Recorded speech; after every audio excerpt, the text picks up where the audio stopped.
थियो कि हामी जिन्दगीभरि नबोल्ने भनेर एकअर्कालाई ब्लक हान्नेसम्म पुगेको थियो र त्यो सम्बन्ध थियो हाम्रो चाहिँ। र मैले बिहे गर्नु अगाडि मैले उहाँहरूलाई बिहे गरिसकेपछि उहाँले मलाई यति रुवाउनु भएको छ, यति रुवाउनु भएको छ, मेरो जिन्दगी मेरो आँखामा आँसु हेर्न सक्नुहुन्छ साथीहरू, आँसु पनि सुकिसक्यो। मेरो तपाईँको त बिहे गर्न अगाडि 7 वर्ष पुरा भएको खुसियालीमा अब हामी चाहिँ चस गरेर केक खान्छौँ। ल चेस।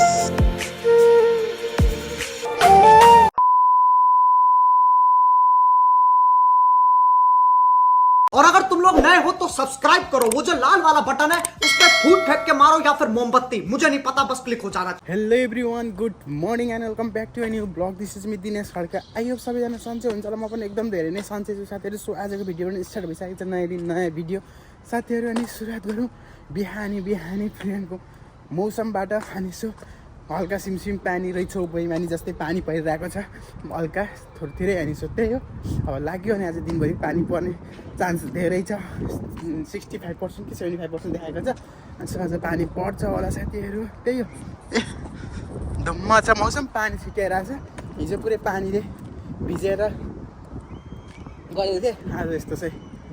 ल अब लाग्यो साथीहरू बिहानीतिर आफ्नो सधैँको बिहानको ड्युटी नै हो यो, बिहानै उठ्यो हिँडौँ बेलुका फर्क्यो होइन, यस्तै हो विदेशमा जिन्दगी, यस्तै छ साथीहरू, रमाइलो छ। अब आइयो कत्रो गाडी चाहिँ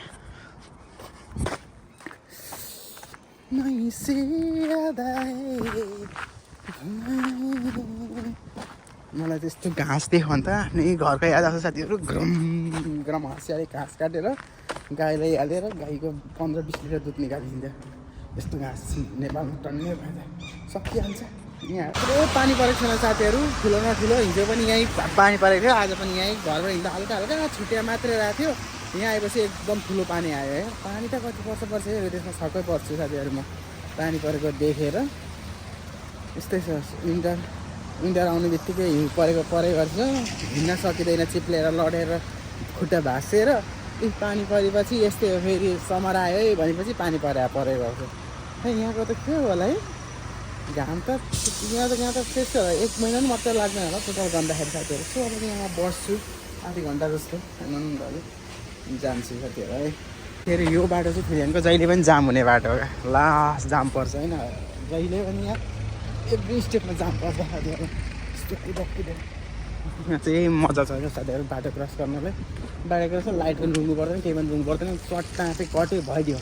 आफै चर्किन्छ, कतै जान्छु माथि यता साथीहरू। बिहान आउँदा यस्तो ठुलो पानी परिरहेको थियो, अहिले हेर्नुहुन्छ भने घाम लागेर चाहिँ गाडी आउँदैछ, गाडी आउँदैछ होइन, गाडीलाई भेट्नु पर्दैन जान्छ फेरि साथीहरू। भएडा चलिरहेको छ साथीहरू, लास्ट ठुलो अनि सो अब चाहिँ म आइपुगेँ पासीलाई।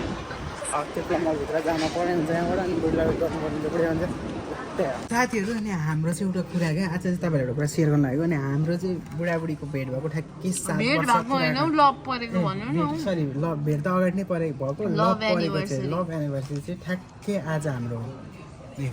सो एनिभर्सरी चाहिँ बुढीको लागि केक। अनि 7 वर्ष पुरा भयो हाम्रो चाहिँ लभ परेकै, भेट भएको त 7.5 वर्ष भयो, तर लभै परेको चाहिँ ठ्याक्कै 7 वर्ष भएछ, पुरा भएछ। ल कङ्ग्रेचुलेसन, 7 इयर्स कम्प्लिट लभ परेको। ल सो अब यही खुसियालीमा 7 वर्ष पुरा भएको खुसियालीमा अब हामी चाहिँ चस गरेर केक खान्छौँ। ल चेस। यस्तो त झार्नुहुन्छ खाउने ल मै खुवाइदिन्छ। आइसक्रिम भएको चाहिँ मिठो हुनेछ यसमा है, आइसक्रिम ल्याएन भने ल। सो मैले अब खायौँ, हाम्रो चाहिँ 7 एनिभर्सरी है लभ परेको साथीहरू। तपाईँहरूको लभ कति वर्षमा पे गर्नुभयो? हाम्रो चाहिँ 5-5.5 वर्षमा बिहे गरेको लभ परेको, 5.5 वर्षमा बिहे गरेर लभ परेको होइन, पे गरेको क्या, 5.5 वर्ष लभ परेर बिहे गरेको क्या। सो त्यही हो, खुसी साथ बिताऊ। एभ्री लभ पर्ने बेलामा चाहिँ झगडा पर्दो रहेछ एभ्री वर्ष, एभ्री लभ पर्ने बेलामा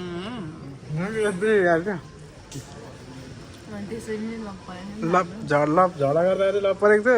हिजो अस्ति पनि झगडा परिरहेको थियो हाम्रो, यस्तै छ ल।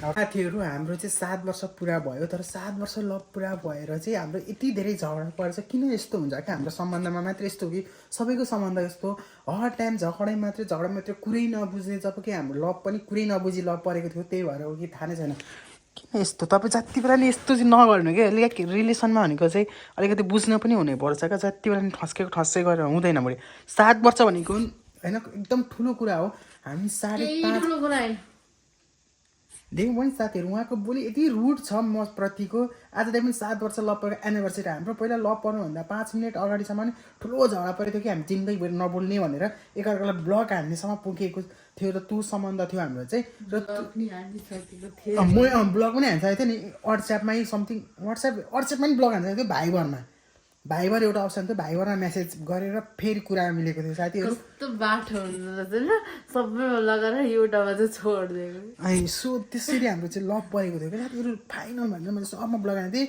लास्टमा चाहिँ भाइबर भएको थियो भाइबरमा मेसेज आएपछि फेरि कुरो भयो 5 मिनटमै लभ पऱ्यो साथीहरू ठ्याक्कै 5 मिनट लभ पऱ्यो झगडा परेको ब्लग हानेको सबैतिरबाट अनि त्यो रुँदै माया प्रीतिमा परेको मान्छे हामी अहिलेसम्म पनि रुवाबास अहिले चाहिँ तर मैले चाहिँ रुवाएको छुइनँ है अहिले त मैले बिहे गर्नु अगाडि मैले रुवाएँ होला बिहे गरिसकेपछि उहाँले मलाई यति रुवाउनु भएको छ मेरो जिन्दगी मेरो आँखामा आँसु हेर्नु सक्नुहुन्छ साथीहरू आँसु पनि सुकिसक्यो तपाईँको त बिहे गर्नु अगाडि मैले रुवाएँ होला बिहे गरिसकेपछि उहाँले मलाई यति रुवाउनु भएको छ मेरो जिन्दगी मेरो आँखामा आँसु हेर्नु सक्नुहुन्छ साथीहरू आँसु पनि सुकिसक्यो तपाईँको त बिहे गर्न अगाडि सुकाइदिइसकेको थिएँ साथीहरू सो त्यही भएर चाहिँ हाम्रो रिलेसनमा चाहिँ यस्तै छ आगो तर म एकदम पानी चाहिँ साथीहरू म एकदम आगो म पानी म जस्तै निभे बले पनि म निभाइदिइहाल्छु पानी फुकेर त्यही हो साथीहरू यस्तै छ के हो म घिउ यस्तो साह्रो पग्लिन्छु कुरै साह्रो मेरो मन लास्ट सेट पग्लिन्छ त्यस्तो होइन सो साथीहरू अनि सो त्यही हो हाम्रो चाहिँ त्यही लभमा चाहिँ यस्तै भएको अनि हाम्रो चाहिँ 7 वर्ष पुरा भयो साथीहरू फाइनली फर्स्टचोटि भेट्दै मैले उहाँलाई जिस्काएको थिएँ साथीहरू अझै पनि त्यो याद छ तिमी चाहिँ एकदम राम्रै लाग्यो तिमी जस्तो केटी त मैले लास्ट मनपर्छ तिमी जस्तो केटीलाई लभ पाएर पाइने हुन्थ्यो भनेर मैले फर्स्ट भेटमै जिस्काएको थिएँ सो आजको दिन होइन भेटेको दिन कहाँ आज त हौ यो त लभ परेको दिन हो भेटेको दिन त पहिला अक्टोबर सो 8 महिना 7-8 महिना 7-8 महिना अगाडिको कुरामा चाहिँ मैले त्यो भनेको थिएँ फर्स्टचोटि उहाँलाई देख्ने बित्तिकै सो त्यही हो भन्दै आज भिडियो पनि बाई